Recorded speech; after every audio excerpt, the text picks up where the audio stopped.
আসসালামু আলাইকুম। আজকে দেখাবো আপনাদেরকে 30 থেকে 50 ইঞ্চি কোমর পর্যন্ত সালোয়ারের এলাস্টিক কার জন্য কতটুকু নিতে হবে, কিভাবে সঠিক নিয়মে এলাস্টিকের মাপটি নিতে হবে। তো এখানে যে এলাস্টিকের রুলটি নিয়েছি, রুলটিকে আমরা সরিয়ে রাখবো এবং এই বেল্টটি এভাবে মেপে দেখব। তো এই বেল্টটির মাপেও আমাদের নেওয়া যাবে না এবং যার জন্য তৈরি করতেছেন তার বডি অনুযায়ী কিন্তু এই এলাস্টিকের মাপটি নেওয়া যাবে না। এলাস্টিকের মাপটি নিতে হবে আমাদের কোমর মানে কামিজের হিপ অনুযায়ী। তো একটি কামিজের বডির মাপ, পেটের মাপ, এই দুইটি মাপ বাদ দিয়ে নিচে যে মাপটি নিয়ে থাকি কোমর মানে হিপের মাপ, সেই মাপ অনুযায়ী এই এলাস্টিকের মাপটি নিতে হবে। তো এই সালোয়ারটি আমি যার জন্য তৈরি করতেছি তার কামিজের হিপ মানে কোমরের মাপ হচ্ছে 38 ইঞ্চি। এখানে যদি আরও আমি 4 ইঞ্চি যোগ করি কত হচ্ছে 42 ইঞ্চি। তো এই 42কে 2 ভাগ করে 1 ভাগ আমাদেরকে রাবার বা এলাস্টিক নিয়ে নিতে হবে। আপনি যার জন্য এই সালোয়ার তৈরি করবেন তার কামিজের কোমর মানে হিপের মাপ যত ইঞ্চি আসবে সেই মাপটির সাথে আরও 4 ইঞ্চি যোগ করে 2 ভাগের 1 ভাগ নিতে হবে। তাহলে দেখুন এখানে কিন্তু 38 ইঞ্চি কোমরের জন্য আমার মেজারমেন্ট অনুযায়ী 38 এর সাথে 4 ইঞ্চি যোগ করে যে মাপটি এসেছে সেই মাপটিকে 2 ভাগ করে এখানে 1 ভাগ এলাস্টিকটি আমি নিয়ে নিচ্ছি। তো এইভাবে আমাদেরকে এলাস্টিকটি নিয়ে নিতে হবে।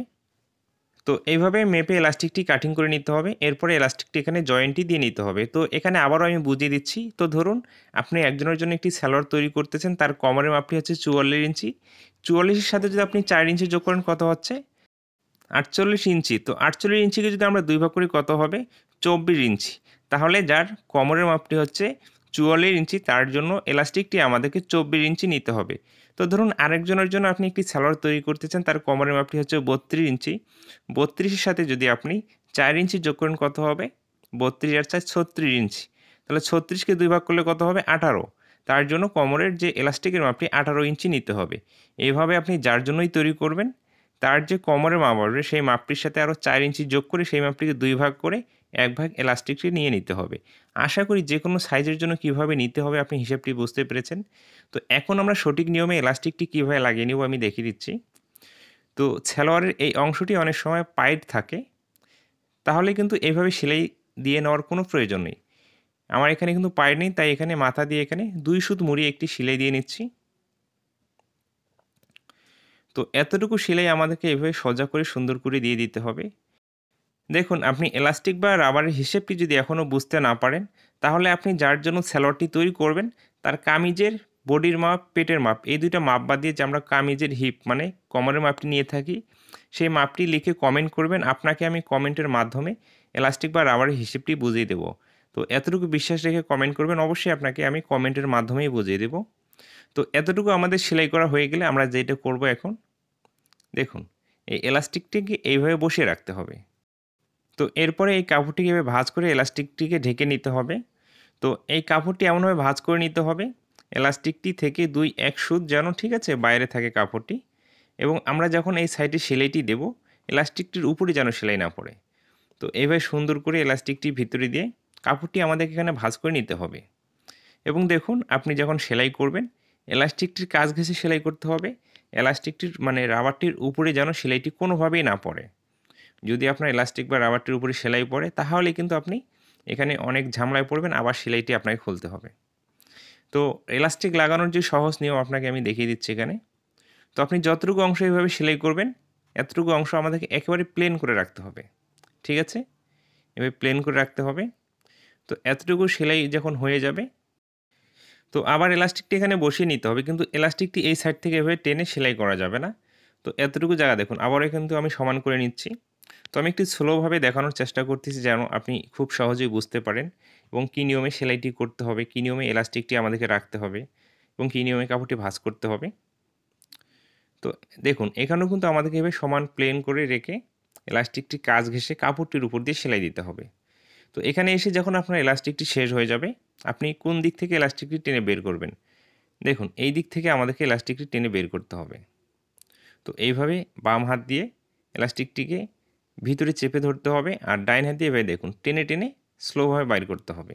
ঠিক আছে? তো এইভাবে এতটুকু এলাস্টিক বাইর করে নেওয়ার পরে আবারও আমরা কী করব, এলাস্টিকটিকে এভাবে সুন্দর করে প্লেন করে বসিয়ে রেখে, তো এতটুকু জায়গায় প্লেন করে বসিয়ে এভাবে আমাদেরকে সেলাইটি দিতে হবে। তো সম্পূর্ণ অংশটি কিন্তু আমাদেরকে একই নিয়মে সেলাইটি করতে হবে।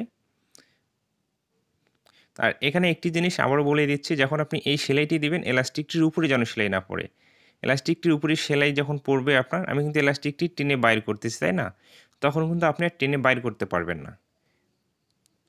তো এইভাবে সুন্দর করে স্লোভাবে, ঠিক আছে, এলাস্টিকটি টেনে, টেনে বাইর করতে হবে। এখানে তাড়াহুড়ো করলে কিন্তু যারা নতুন আছেন তাদের এলাস্টিক লাগাটা একটু এলোমেলো হয়ে যাবে। তো এতটুকু যখন আমাদের সেলাই হয়ে যাবে, এরপরে আমরা যেটা করব, এভাবে এক্সট্রা সুতোগুলো ভালো করে কাটিং করে নিতে হবে। তো এইভাবে এলাস্টিকটি লাগানোর পরে আপনি দেখবেন এক জায়গায় অনেকগুলো কুচি হয়ে আছে আর কিছু, কিছু জায়গায় আবার কুচি নেই। তখন আপনি কি করবেন বা আমাদের কি করতে হবে দেখুন, এই এলাস্টিকের সম্পূর্ণ অংশটিতে আমাদের এই কুচির কাপড়টি ছড়িয়ে দিতে হবে। এইজন্য আমরা দেখুন এইভাবে টেনে, টেনে নিব। তো আমি দেখিয়ে দিচ্ছি। তো যখন আপনি এইভাবে টেনে, টেনে নিবেন, সম্পূর্ণ ঘেরের অংশটিতে সমানভাবে এই কুচির কাপড়টি ছড়িয়ে যাবে। আর তখন আপনার এলাস্টিকটি পারফেক্টভাবে বসে যাবে। তো দেখুন কত সুন্দর হয়েছে, তাই না? এরপরে আমরা যেটা করব, এলাস্টিকটি ঠিক মাঝ বরাবর আমাদেরকে একটি সেলাই দিতে হবে। তো এখানে একটি সেলাই দেওয়ার পরে যার এভাবে এই এলাস্টিকটি উল্টিয়ে যায় বা ভিতরে চলে যায়, তাহলে আপনি এখানে ৩টি বা ৪টি সেলাই দিতে পারেন। তো আমি দেখিয়ে দিচ্ছি কী নিয়মে সেলাইগুলো দিতে হবে। তো আমরা ফার্স্ট টাইমে যেকোনো একটি জায়গা থেকে সেলাইটি শুরু করব এবং যখন সেলাইটি শুরু করব, দেখুন এইভাবে সুইটি আমাদের গেঁথে নিতে হবে।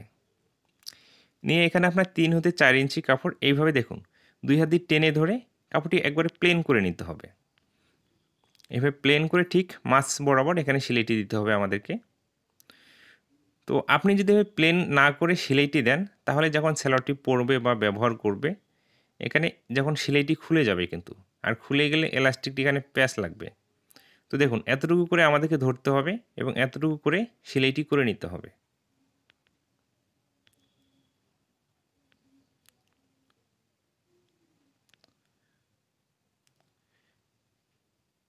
তো দেখুন এইভাবে সুন্দর করে টেনে ধরে সম্পূর্ণ অংশটি আমাদেরকে সেলাই করতে হবে।